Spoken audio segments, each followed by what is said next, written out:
Hello students, this is Varun. Now under determinants, we are going to start with properties. And the first property is the value of a determinant remains unchanged if rows and columns are interchanged. Let us suppose that determinant of a matrix of the order 3 is given like this. The elements of first row are A1, A2, A3. That of second row are B1, B2, B3, and that of third row are C1, C2, C3. If we interchange rows and columns of this determinant, means if we take transpose of the given matrix, then there will be no change in the determinant. On interchanging rows and columns means if we take transpose of the matrix, then determinant will be like this. Here the elements of first row were A1, A2, A3, and here the elements of first column are A1, A2, A3. And if we find determinant of this, let this be delta 1, then determinant of this will remain same as that of the determinant of initial matrix. Means if we have a matrix A, then determinant of matrix A is equals to determinant of its transpose. And we can even verify this by taking an example. So let us take example of a matrix. Let A is a matrix with the order 2 with the elements 2, 3, 7 and 8. And we know that determinant of A, this is denoted by this sign. Determinant of A is equals to 2 8 the 16 minus 7 3 the 21, that is minus 5. Now if we take transpose of matrix A, then the matrix will become 2 7 3 8 and its determinant will be 2 8 the 16 minus 3 7 the 21. Still it is minus 5. So from here we can conclude that determinant of a matrix is always equals to determinant of its transpose.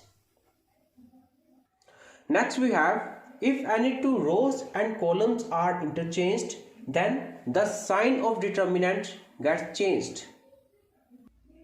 For example, let there be a determinant with the elements of first row A1, B1, C1, that of second row A2, B2, C2, and that of third row are A3, B3 and C3.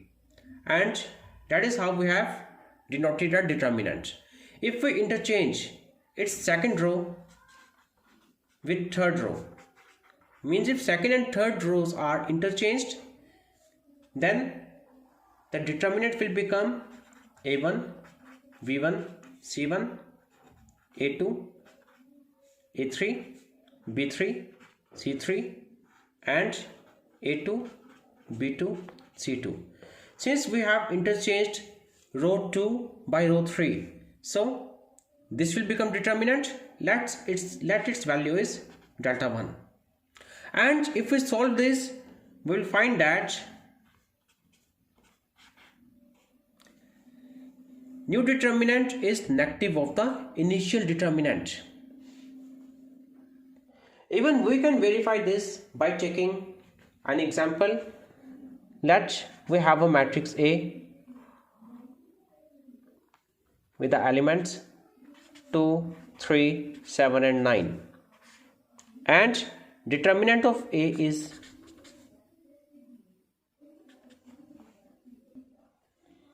2 9 the 18 minus 7 3 the 21, that is minus 3. If we interchange its rows, then let on interchanging the matrix becomes A1 is 7 9 2 3. We have interchanged the rows. Then the determinant of new matrix will become 7 3 the 21 minus 2 9 the 18, that is equals to 3. So we can see that the determinant of new matrix is negative of the determinant of initial matrix. This is what is told in the second property, that if any two rows and columns are interchanged, then the sign of determinant changes. The third property is, if two rows or columns of a determinant are identical, then the value of determinant is 0. And students, it can be explained better with the help of the previous property, which states that if any two rows or columns of a determinant are interchanged, then the sign of determinant changes. So let us see that how can we prove this property, or we can verify this property on the basis of the previous property. Let the determinant be elements of first row a1, b1, c1, that of second row a2, b2, c2, and let third row is identical that of the second row, means row 2 equals to row 3. And students, if we interchange these two rows on interchanging R2 and R3, then there will be no change in the determinant, because we know that row 2 and row 3 are identical. If we interchange these two rows, like I am going to write the elements a2, b2, c2 of third row in second row, and I am going to write the elements of second row a2, b2, c2 in third row. Still the determinant remains same. Determinant remains same. But as per the previous property, that when two rows or two columns of a determinant are interchanged, then the sign of determinant gets changed. So as per that property, I am going to write that initial determinant is equals to negative of the new determinant. So determinant is equals to negative of itself, or we can say that when we shift this determinant to left side, we get determinant plus determinant, means 2 times determinant equals to 0. That is how we can say that the value of determinant is 0. Even we can verify this by taking an example. Provided two rows or two columns should be identical.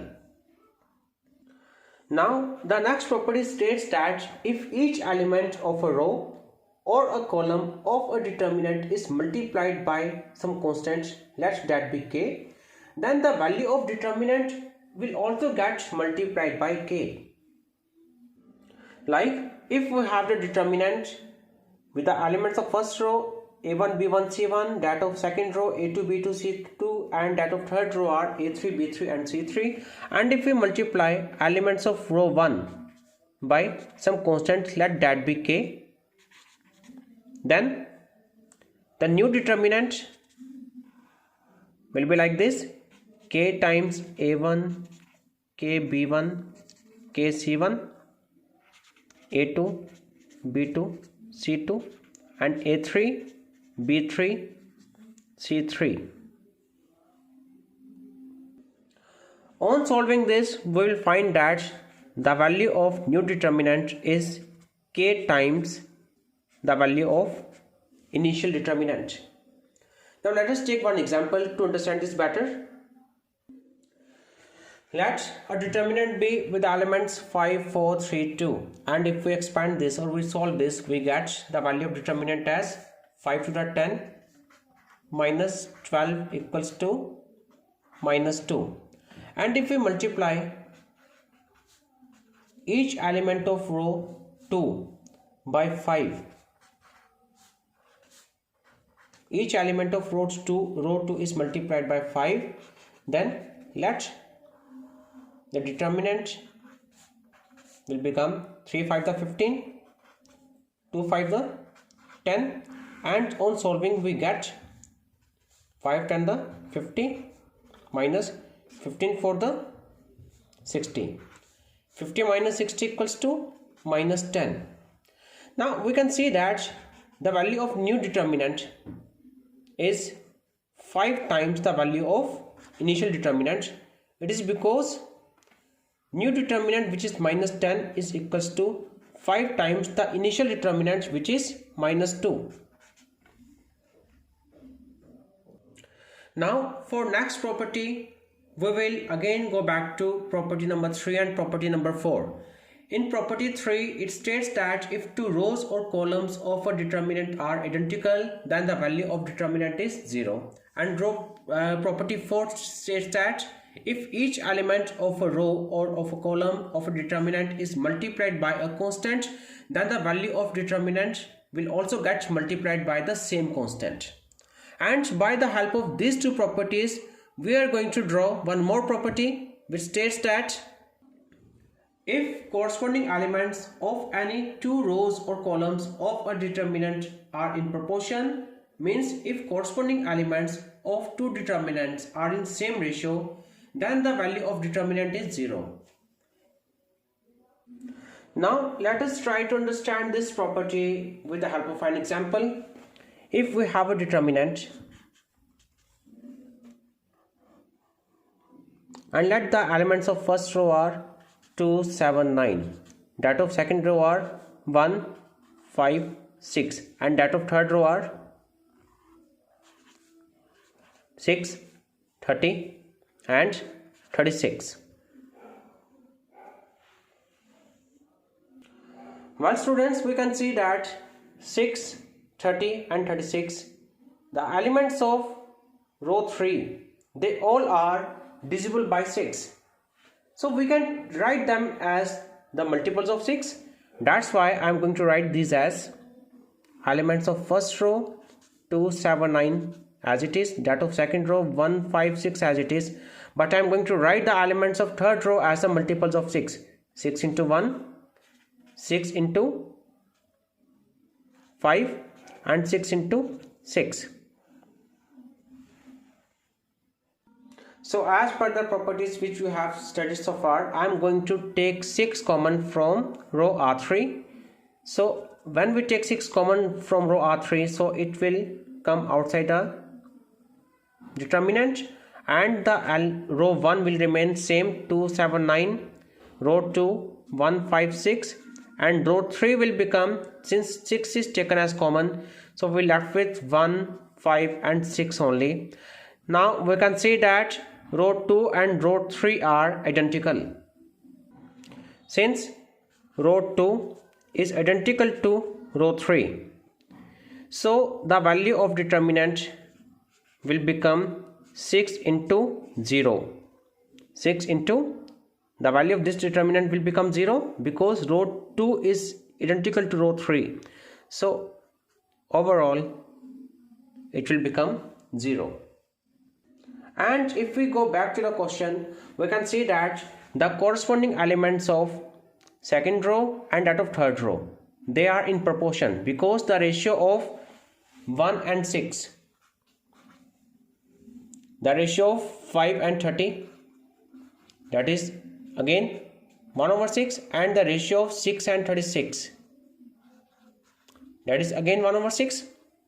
Since the corresponding elements of second and third row have same ratio, means they are in proportion, that's why the value of determinant is 0.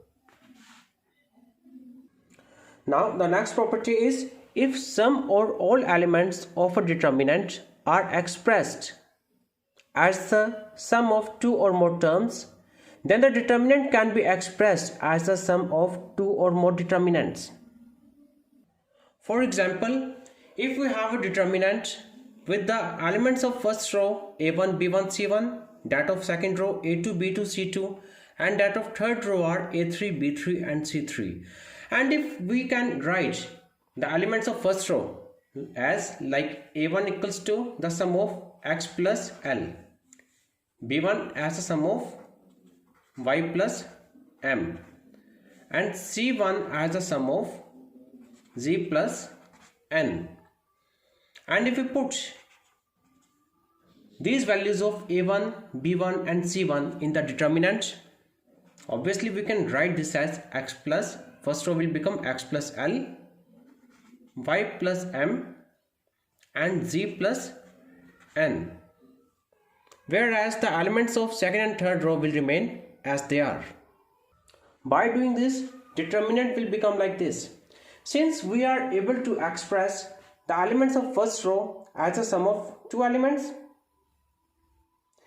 So accordingly, given determinants can also be written as a sum of two determinants. So that is how we can write given determinant as a sum of two determinants, and these two determinants will become delta 1 equals to x, y, z, a2, b2, c2, a3, b3, c3. Since there is no change in row 2 and row 3, so the elements of row 2 and row 3 will remain as they are, and accordingly delta 2 will become L, M, N, A2, B2, C2 and A3, B3, C3.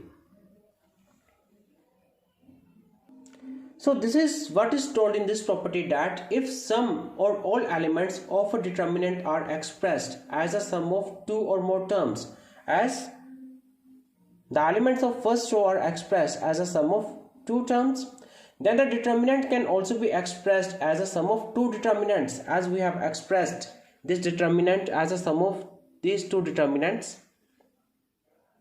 Since the elements of first row were expressed as a sum of two terms, so accordingly we will get two determinants in which the elements of first row will be different, but that of second and third row will remain same. We can even verify this by checking some examples. For example, let's we have a determinant with the elements of first row 7, 6 and that of second row are 5 and 4, and its determinant will become 7 4 the 28 minus 5 6 the 30. That is how it will become minus 6. If we write 7 as a sum of 2 and 5, and we write 6 as a sum of 1 and 5, let us say, whereas the elements of second row remain same, then as per the property which we just have done, we can write this determinant as the sum of two determinants, where first determinant is with the elements of first row 2 1 and that of second row 5 4, and second determinant with the elements of first row 5 and 5 and that of second row 5 and 4. If we find the value of determinants this and determinant this, so we get 2 for the 8 minus 5 on the 5, that is equals to 3, and the value of this determinant delta 2 will become 20 minus 25, which is equals to minus 5. Now the sum of these two determinants, which is minus 5 plus 3 equals to minus 2, which is equals to the initial determinant. That is how we can say that if some or all elements of a determinant are expressed as a sum of two or more terms, then the determinant can be expressed as a sum of two or more determinants. And the next property is, if to each element of any row or of any column of a determinant, the equimultiples of corresponding elements of other row or columns are added, then the value of determinant remains same. That is, if we use the operation like Ri changes to Ri plus k times Rj, or Ci changes to Ci plus k times Cj, then the value of determinant remains same. Let us try to understand this one with one example. If we have the determinant with the elements of first row 7 9 and that of second row are 4 and 3, and the value of this determinant is 21 minus 36, so which is equals to minus 15. If we apply operation like R1 changes to R1 plus 2 times R2, then what we get? Let new determinant becomes 7 plus 2 times R2 means 2 times the corresponding element, that is 2 times 4 is 8. In the same way 9 plus 2 times corresponding element, 2 times 3 means 6. Whereas the elements of second row will remain as they are. So it will become 15, 15, 4, 3. And its determinant is going to be 15 3 the 45 minus 4 15 the 60. 45 minus 60 equals to minus 15.